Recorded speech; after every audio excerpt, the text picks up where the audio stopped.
He walked into the cafe as an ordinary elderly man, but one phrase spoken by the waiter changed everything.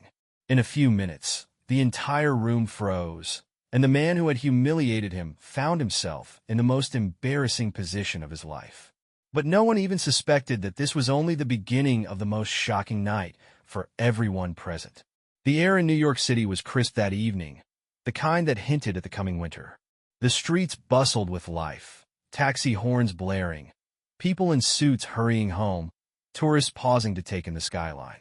Among them, walking at a measured, unhurried pace, was an elderly man in a long, dark coat. His presence was almost ghostly, as if he belonged to another time. He didn't attract much attention, blending into the crowd like a shadow, yet there was something unmistakably dignified about him. Sean Connery, a name once spoken with admiration and reverence, now found himself strolling through the streets of a city that had long moved past his time in the limelight. He had no entourage, no flashing cameras, just the quiet company of his own thoughts. There was a reason he had come back here tonight, though he had told no one. He had always been a man who believed in the weight of legacy, and tonight he had a purpose. Stepping into an upscale cafe on Fifth Avenue, he immediately noticed how different things were. It wasn't just the decor, sleek, modern, lacking the charm of the past, but the people. Everyone was absorbed in their phones. Conversations were hurried, eyes flitted from one distraction to the next. Sean made his way to the counter where a young barista, probably no older than 20, barely looked up from the screen in front of her. "What can I get you?" she asked in a dull monotone. "Black coffee." "No sugar," he replied. She typed in the order, not sparing him a glance. "Name?" Sean paused for a second. There was no reason to say his real name. This was not a place where it would mean anything. He glanced at her name tag. Emily. A name full of youth, of promise. He simply said John. A soft chuckle escaped his lips. John. The name of his most famous role, James Bond's alias. A private joke that only he could appreciate. As he waited for his coffee, a group of businessmen entered, their laughter cutting through the subdued hum of the cafe. They were loud, confident, the kind of men who felt the world was theirs to command. Sean watched them, analyzing them with the same calculating gaze he had used throughout his career. One of them, a tall, broad-shouldered man in his late 40s, noticed him. "Hey, you lost, old man?" he called out, amusement flickering in his eyes. Sean raised an eyebrow, but said nothing. The businessman turned to his colleagues. "Can you believe this guy? Bet he's here to relive his glory days." Laughter erupted around him. The barista, Emily, shot a nervous glance between Sean and the businessman, unsure if she should intervene. Sean, however, remained composed. He had been in this situation before, not as himself, but as characters he had played. He simply took his coffee and walked towards an empty seat by the window. "Not even a comeback?" The businessman smirked. "Guess he's just another washed-up has-been." That did it. The room's atmosphere shifted ever so slightly as Sean placed his coffee down with deliberate slowness. The silence was sharp, thick with tension. He turned to face the man, his piercing blue eyes locking onto him like a sniper sighting his target. "Tell me," Sean said, his voice deep, commanding, "do you always measure a man's worth by how loud he speaks?" The businessman faltered. "Excuse me?"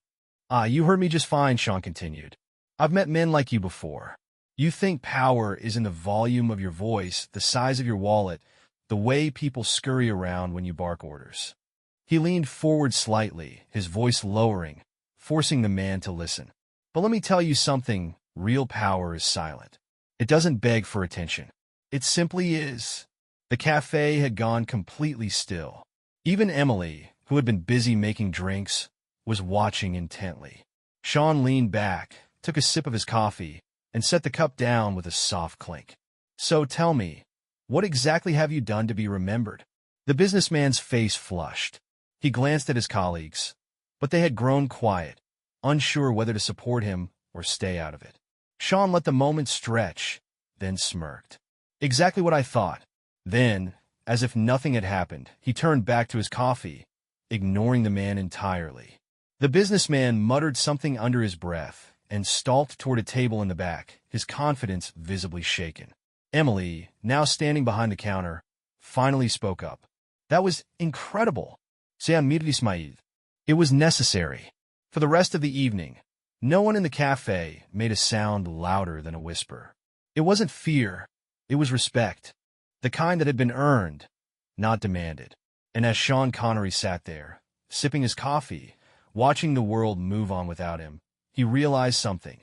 He might have been forgotten by some, but in moments like these, legends remind the world why they were never truly gone. The rain had intensified, hammering against the roof of the abandoned train station as Sean Connery stood in the dimly lit interior, his sharp eyes scanning the room. The flickering bulb above barely illuminated the cracked walls and the rusting ticket counter. He took a deep breath, his fingers tightening around the worn leather of his trench coat. The meeting was set for midnight, but he knew he was already being watched.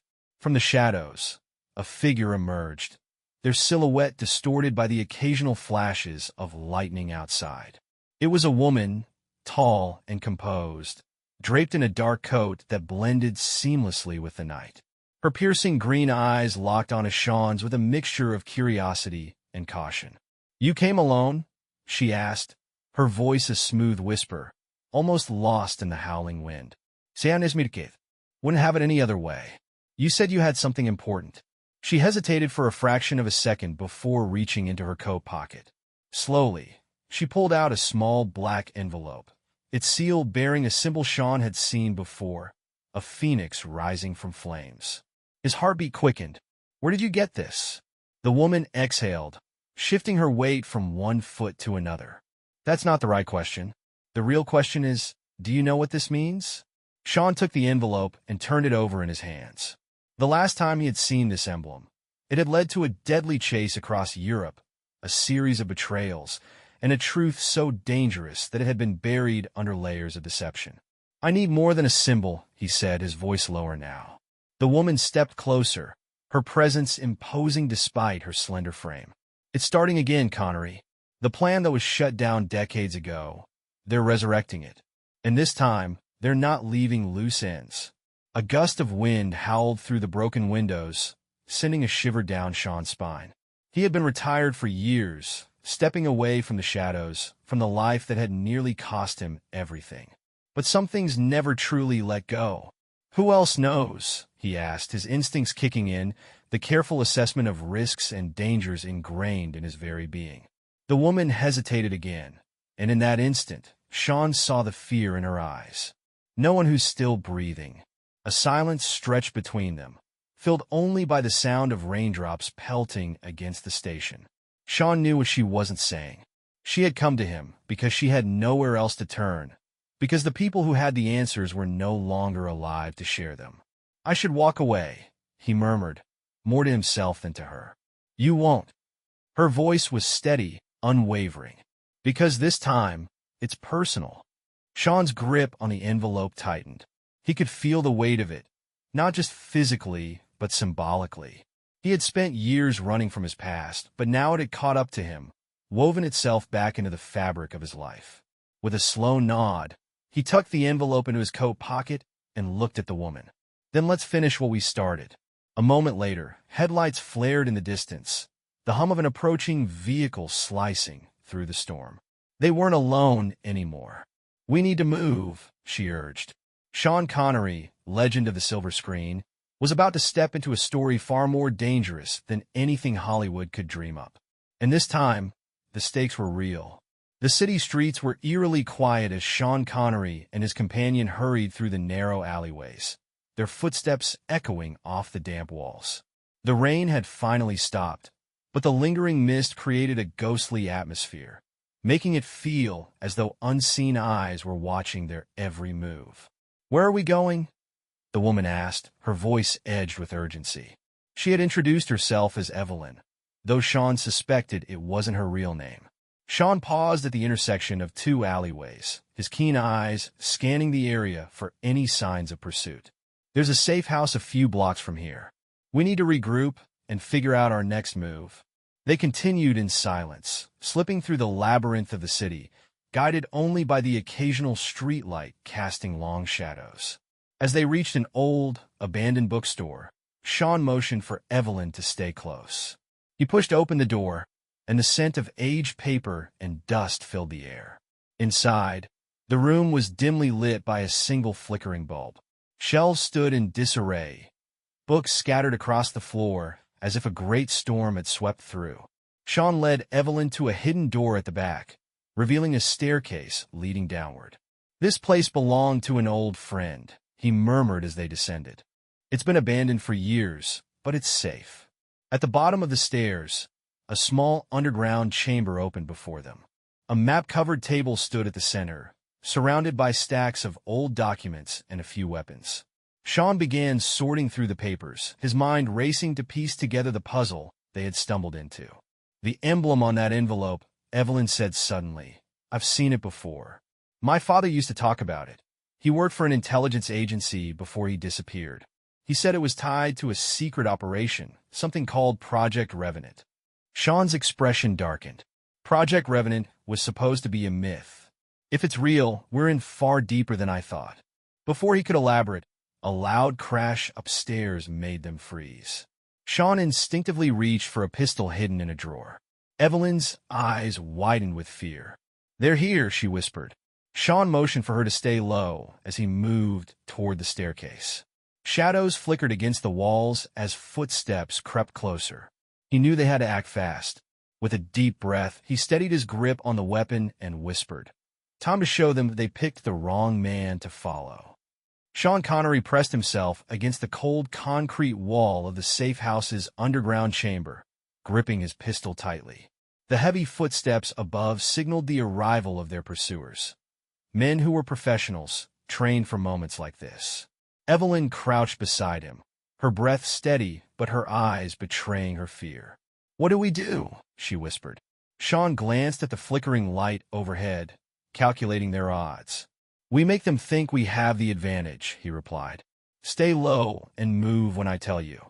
The door to the chamber creaked open, and shadows spilled down the staircase. Sean took a deep breath and then acted. He kicked over the table in front of them, sending stacks of papers flying. Using the momentary distraction, he fired 2 quick shots, taking down the first man who entered. The second assailant was quicker, ducking behind the doorway and returning fire. Sean grabbed Evelyn's hand and pulled her toward a side passage. "Go," he ordered. They dashed through the narrow corridor, the sound of gunfire echoing behind them. The passageway led to a ladder that ascended into an alleyway. Sean climbed first, peering out cautiously before signaling Evelyn to follow. Just as she reached the top, a bullet struck the brick wall beside them. Their attackers were close. Sean grabbed a discarded metal pipe and swung it hard as the first man emerged, knocking him unconscious. "Run!" he shouted. They sprinted through the darkened streets, their breath ragged. A black car screeched around the corner ahead of them. Sean pulled Evelyn into a side street, just in time to avoid being spotted. "We need to disappear," Evelyn panted. "They won't stop until we're dead." Sean scanned the area, his mind working fast. "I know a place, but we'll have to trust someone I haven't seen in years." Evelyn hesitated but nodded. "At this point, we don't have a choice." With a final glance behind them, they melted into the shadows, heading toward what Sean hoped would be their salvation, or their doom. Sean Connery wiped the sweat from his brow as he and Evelyn pushed deeper into the maze of alleyways. Their enemies were relentless, but so was he. His instincts told him they couldn't keep running forever. Sooner or later, they had to stand their ground. He stopped abruptly and turned to Evelyn. "We make our stand here," he said, his voice steady but firm. "There's no more running." Evelyn hesitated, looking around at the abandoned warehouse looming over them. It was a crumbling relic of the past, rusted metal doors and shattered windows, making it seem more like a tomb than a refuge. But she knew Sean was right. They had to end this. They slipped inside, moving quickly through the darkness. Sean found an elevated vantage point, while Evelyn searched for something they could use as a barricade. "We won't have long before they find us," she whispered. Moments later, the sound of boots crunching gravel echoed through the warehouse. Sean tightened his grip on his weapon, his heartbeat steady. "Get ready," he murmured. The first attacker stepped through the door, his silhouette outlined against the pale light. Sean fired without hesitation, dropping him instantly. More shadows poured in, and the air filled with the deafening sound of gunfire. Evelyn ducked behind a crate, returning fire whenever she could. Sean moved like a ghost, striking from the shadows, using the terrain to his advantage. For every step their pursuers took forward, Sean made them pay in blood. But their numbers were overwhelming. A sudden explosion rocked the warehouse as one of the gunmen threw a grenade, sending debris raining down. Evelyn was thrown backward, dazed but alive. Sean pulled her to her feet, his expression unreadable. Time for Plan B. They fought their way through the chaos, making it to the rooftop. Below them, reinforcements arrived, blocking every escape route. "We jump," Sean said, pointing to the river below. Evelyn's eyes widened. "You're insane." "No," Sean corrected with a smirk. "I'm a survivor." Without another word, he grabbed her hand and leapt into the abyss, the cold water swallowing them whole as gunfire roared above. The battle was over, but the war was just beginning.